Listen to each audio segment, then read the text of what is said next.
اور اس توفیق کے حصول کے لیے دعا کی ضرورت ہے. سامعین محترم، اہل بیت علیہم السلام نے فرمایا الدعاء مخ العبادہ، دعا کرنا مت چھوڑو. ہم کیا کرتے ہیں؟ ایک بار، دو بار، تین بار دعا کر کے تھک جاتے ہیں، اور خداوند متعال اپنے بندے کی دعا کو رد کر کے شاید خدا یہ چاہتا ہوگا کہ اس بندے کا مجھ سے ارتباط قائم رہے، یہ ہم نہیں سمجھتے ہیں. خدا انسان کی دعا کو پسند فرماتا ہے. جو انسان دعا کرتا ہے خداوند متعال اس انسان کو پسند فرماتا ہے.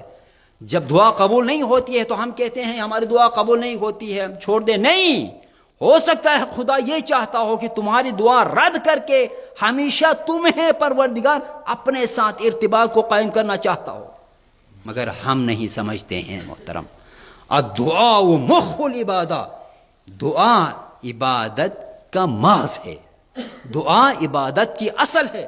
معصوم سے سوال ہوا کہ مولا مسجد میں بیٹھنا عبادت ہے، یہ مسلم ہے، لیکن مسجد میں جا کر نماز پڑھتے ہوئے بیٹھنے کا زیادہ اجر ہے یا دعا کرتے ہوئے بیٹھنے کا زیادہ اجر ہے؟ تو معصوم نے فرمایا دعا کرتے ہوئے بیٹھنے کا اجر زیادہ ہے. دیکھیے نماز کتنی عظیم عبادت ہے.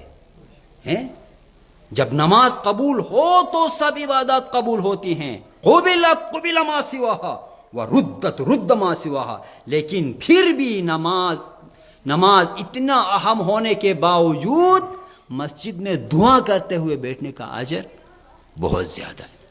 لہذا دعا کی بہت تاکید ہوئی ہے.